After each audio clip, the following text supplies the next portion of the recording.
Hi viewers, welcome to our channel. ప్రస్తుతం మనతో పాటు దామో బాలాజీ గారు సీనియర్ జర్నలిస్ట్ ఉన్నారు. వారితో ఒకసారి మాట్లాడదాం. నమస్కారం సార్. నమస్తే సార్, తమిళ యాక్టర్స్ ఇద్దరు ప్రభు గారు అండ్ విశాల్ గారు, వీళ్ళిద్దరు కూడా హెల్త్ ఇష్యూస్ తో బాధపడుతున్నట్టుగా తెలుస్తుంది సార్. ప్రభు గారికి ఏమో బ్రెయిన్ సర్జరీ అయిందని చెప్పేసి వార్తలు వచ్చాయి. విశాల్ గారికి సంబంధించి ఒక వీడియో వైరల్ అవుతుంది, అంటే వణుకుతున్నాడు, నడవడానికి కూడా అవస్థ పడుతున్నాడు, అసలు ఏం జరిగిందా అని చెప్పేసి ఫ్యాన్స్ కూడా ఆందోళనకు గురవుతున్నారు. మరి వీళ్ళ పరిస్థితి ఏ విధంగా ఉంది, ఏం చెప్తారు సార్? ఇప్పుడు తమిళ ఇండస్ట్రీలో ఇద్దరు ప్రభు అంటే శివాజీ గణేషన్ కొడుకు. మనకు కూడా తెలుసు, ఆయన చిన్నతంబి, చంద్రముఖి, తర్వాత పొన్నియిన్ సెల్వం, ఈ సినిమాలంతా కూడా ఈ మధ్య యాక్ట్ చేశాడు.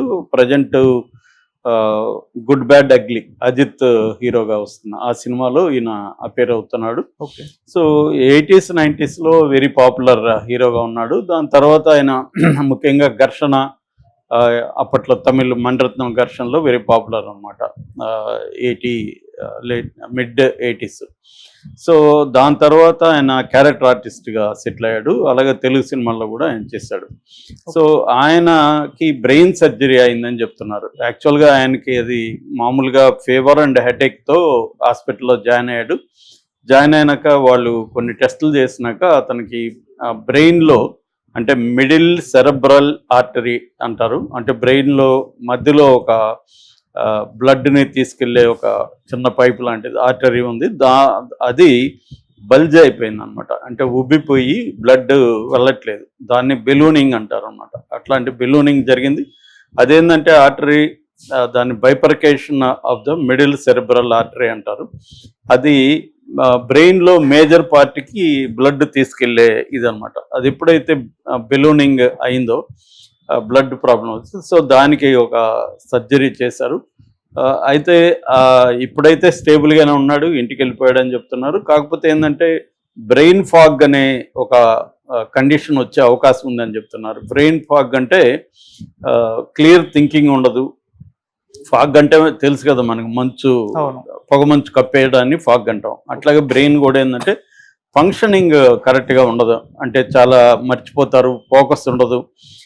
ఫర్ ఎగ్జాంపుల్ ఏదైనా మాట్లాడాలంటే కరెక్ట్ పదం అక్కడికి రాదనమాట, వర్డ్స్ మర్చిపోతారు.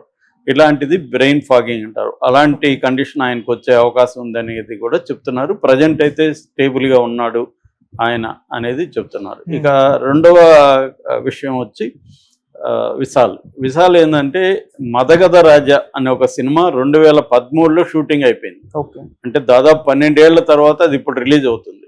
సో దాని ప్రమోషన్ల కోసం ఆయన స్టేజ్ మీదకి వచ్చాడు. ఆయన మాట్లాడుతుంటే మైక్ పట్టుకొని చెయ్యంతా వణికిపోతుంది.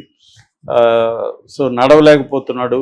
పక్కన అసిస్టెంట్ని ఊనుకొని నడుస్తున్నాడు. సో అందరూ కూడా అక్కడ పరామర్శిస్తున్నాడు. సో ఇప్పుడు ఆ వీడియో వైరల్ అయింది. నిన్నంతా కూడా మన ఛానల్ లైవ్లో పెట్టాయి ఆ వీడియోని. దానికి ఇప్పటి వరకు అఫిషియల్గా అతని హెల్త్ కండిషన్ ఏందని చెప్పలేదు. కొద్దిగా వీక్ కూడా అయినట్టుగా, సన్నబడినట్టు కూడా తెలుస్తుంది. అంటే మామూలుగానే విశాల్ చాలా స్ట్రాంగ్ బాడీ అవుతుంది, one of the best 6 pack bodies తమిళనాడులో. అలాంటి అతను అంత వీక్గా ఉండడం, ఆడుతుండడం ఇదంతా కనిపిస్తే, ఇప్పటి వరకు వస్తున్న న్యూస్ ఏంటంటే అతను చాలా హై ఫీవర్తో ఉన్నాడు. కానీ 13 ఏళ్ళుగా ఆగిపోయిన సినిమా కాబట్టి ప్రమోట్ చేయాలి అని వచ్చాడు. కానీ అదర్వైజ్ ఆయన రాకుండా ఉండాలి, కానీ నేను వస్తాను అని ఆయన వచ్చాడు అనేది చెప్తున్నారు. సో ఒకటేమో ఆందోళన ఎక్స్ప్రెస్ చేస్తున్నారు, ఏమైంది విశాల్కి, అసలు నిజం చెప్పండి, మామూలుగా ఫీవర్ అయితే కూడా ఇంత వణికిపోతారా? అంటే చలి జ్వరం ఉంటే వణుకుతారు ఖచ్చితంగా, చలి వస్తే చాలా ఇంకా ఎక్కువగా కూడా వణుకు వస్తుంది, షివరింగ్ వస్తుంది. మరి అట్లాంటి కండిషన్ ఉన్నప్పుడు ఆయన అక్కడే కూడా అనౌన్స్ చేయొచ్చు, నాకు ఫీవర్ ఉంది, అయినా కూడా నేను దీనికి వచ్చానని చెప్పేసి ఉంటే ఒక పని అయిపోయేది. కానీ ఎప్పుడైతే అది చెప్పలేదో, ఆయనకి ఇంకేమన్నా హెల్త్ ఇష్యూస్ ఉన్నాయా, ఎందుకు ఇంత సన్నగా అయిపోయాడు, నడవలేని పరిస్థితి ఉంది, ఇవన్నీ చెబుతున్నారు. అంటే వాళ్ళే అఫిషియల్గా అనౌన్స్ చేస్తుంటే పోయిండేది. అది చేయకపోవడం వల్ల రకరకాల ఊహాగానాలు వస్తున్నాయి. మేబీ అఫిషియల్గా ఈరోజు ఏమన్నా అనౌన్స్ చేస్తారు. ఎందుకంటే ఇట్లా ఈ స్థాయిలో ఊహాగానాలు వచ్చినప్పుడు అఫిషియల్గా వాళ్ళే చెప్పడం ఎప్పుడు కూడా బెటరు. లేదు ఇది కొంత రాని మనకి సినిమాకి పబ్లిసిటీ అనుకొని ఉంటే కూడా చెప్పలేం మనం ఇవాళ. ఎందుకంటే సినిమా వాళ్ళు అలా కూడా ఆలోచిస్తారు కదా, ఒక 2 రోజులు జరగని దాని తర్వాత మనం అనౌన్స్ చేద్దాం అనేది కూడా అనుకోండొచ్చు. ఎందుకంటే ఈ సినిమా 13 ఏళ్ళుగా ఆగిపోయిన సినిమా కాబట్టి ఇప్పుడు చూడాలని ఎవరికి ఇంట్రెస్ట్ ఉండదు. 13 ఏళ్లకు ముందు షూటింగ్ అయిపోయిన సినిమాని ఇవాళ ఎందుకు చూడాలనిపిస్తుంది, ఎవరికి అనిపించకపోవచ్చు. కాబట్టి కూడా దీనికి కొంత పబ్లిసిటీ రాని అనేది ఏమన్నా వెయిట్ చేస్తున్నారు అనేది కూడా చూడాలి.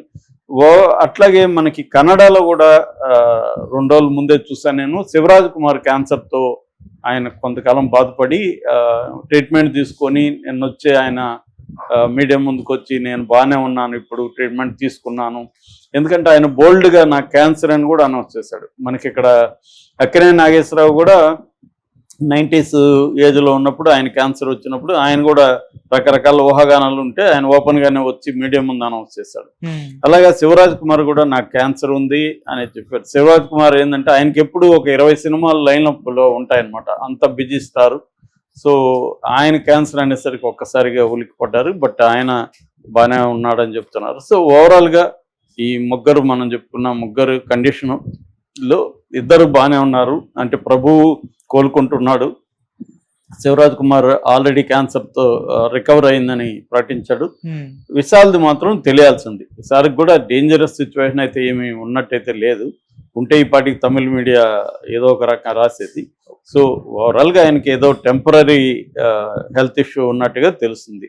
మరి అంటే టైఫాయిడ్ లాంటి ఫీవరు లేకపోతే అట్లాంటి ఏమైనా వచ్చాయా అనేది చూడాలి. Okay sir. సో ఇలాగా అసలు ఈ మధ్య కాలంలో మనకి చాలామంది ఆర్టిస్టులు చనిపోతున్నారు, మామూలుగా జనం కూడా ఎక్కువగా చనిపోతున్నారు కోవిడ్ తర్వాత. అంటే కోవిడ్ ఎఫెక్ట్ అనేది ఎక్కువగా మనకు కనిపిస్తుంది. దీన్ని పోస్ట్ కోవిడ్ ఎఫెక్ట్ అంటారు, ఒక్కోసారి లాంగ్ కోవిడ్ అని అంటారు.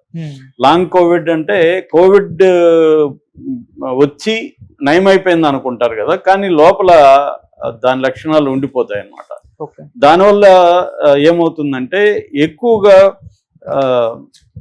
ఎలాంటి ఇష్యూస్ వస్తున్నాయంటే బేసిక్గా హార్ట్ రిలేటెడ్ ఇష్యూస్ ఎక్కువగా వస్తున్నాయన్నమాట. మయోకార్డిటిస్ అంటారు, అంటే ఇన్ఫ్లమేషన్ అన్నమాట.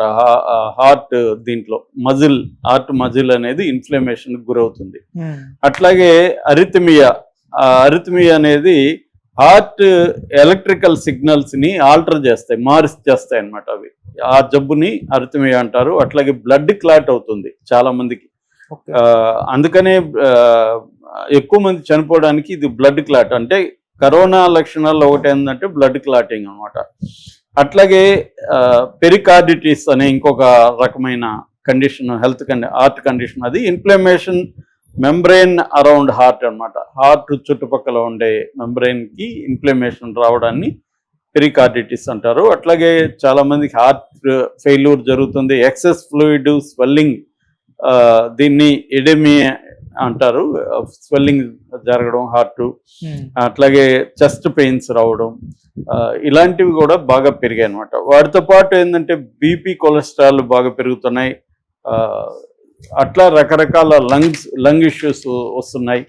ఇలాగా చాలా మంది ఏంటంటే ముఖ్యంగా 40+ వాళ్ళు ఈ డాక్టర్ల దగ్గరికి రెగ్యులర్గా వెళ్ళి చెకప్ చేయించుకోవడం, ముఖ్యంగా బీపీ, షుగర్ ఉన్నప్పుడు, లేకపోతే ఏదైనా లంగ్ ఇష్యూస్ ఆల్రెడీ మనకు ఉన్నప్పుడు ఇంకా వల్నరబుల్ అవుతాం అనమాట. అందుకని డాక్టర్లు ఏం చెప్తున్నారంటే, ఒకటి ఫిజికల్ ఎక్సర్సైజెస్ ఎక్కువ చేయకూడదు, లిమిటెడ్గా చేయాలి. అంటే ఏజ్ని మన హెల్త్ కండిషన్ దృష్టిలో పెట్టుకొని వాకింగ్ కానీ మిగతావి కానీ. చాలామంది ఏంటంటే చేసేటప్పుడు ఎక్కువ ఉత్సాహం ఉంటుంది ఫిజికల్ ఎక్సర్సైజ్, అందుకని విపరీతంగా చాలామంది జిమ్ముల్లో ఈ మధ్య చనిపోవడానికి అదే కారణం.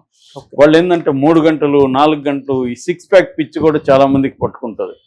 వాడి ఏజ్ అవన్నీ దృష్టిలో పెట్టకుండా 6 ప్యాక్ రావాలని చెప్పి రోజుకి 3 గంటలు మినిమం చేస్తారు. మళ్ళీ ఒక 3 గంటలు నిద్రపోవాలి, దానికి ఫుడ్ వ్యవహారం అంతా 5-6 గంటలు దాని మీద ఫోకస్ చేయాలి. అందువల్ల యాంగ్జైటీ కూడా ఉంటుంది మెంటల్గా మనం.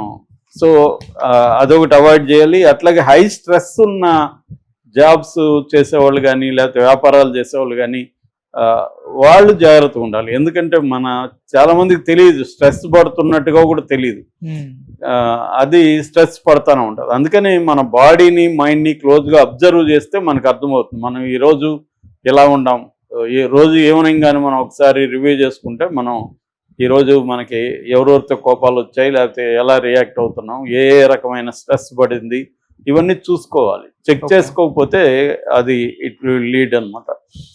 అట్లాగే వర్క్ ప్లేస్లో రిలేషన్షిప్స్ కానీ వర్క్ ప్లేస్లో ప్లెజెంట్గా ఉందా లేదా, చాలా మందికి వర్క్ ప్లేస్లో బాగుండదు. అంటే కూడా పనిచేసే వాళ్ళతో గొడవలు కావచ్చు, బాస్తో గొడవలు కావచ్చు, బాస్కి అయితే కింద వాళ్ళతో గొడవలు, ఏదో రకరకాల ఇష్యూస్ ఉంటాయి, ప్రెజర్ ఉంటుంది. సో ఇవన్నీ చూసుకోవాలి. అలాగే స్లీప్ ఒకటి కంపల్సరీగా మినిమం 7 గంటలు డాక్టర్లు చెప్తున్నారు, 7 hours sleep compulsory. So sleep, diet change చేసుకోవాలి. అట్లాగే కొంత బ్లడ్ థిన్నర్స్ వాడమని చెప్తున్నారు. అది మనం అంతటా మనం వాడకూడదు, డాక్టర్ కన్సల్టేషన్తో బ్లడ్ థిన్నర్స్ వాడడం వల్ల కూడా ఏమవుతుందంటే ఈ క్లాట్ ఇట్లాంటి ప్రాబ్లమ్స్ రాకుండా ఉంటుంది. అంటే ప్రివెంటివ్ స్టెప్స్ అనేవి చాలా ఇంపార్టెంట్. వచ్చినాక ఆల్రెడీ డ్యామేజ్, ఇప్పుడు ఆయనకి ఆర్టరీ బల్జ్ అయిపోయింది, బల్జ్ కాకముందే ఆయన ఉండగలిగితే, ముందుగానే వెళ్ళి కన్సల్ట్ అయింటే కొంతవరకు బెటర్గా ఉండదు. ఒకసారి డ్యామేజ్ అయినాక అది కంప్లీట్ క్యూర్ అనేది కష్టం ఎప్పుడైనా. ఎంతో కొంత డ్యామేజ్ కంటిన్యూ అవుతూనే ఉంటుంది. Okay sir, thank you so much.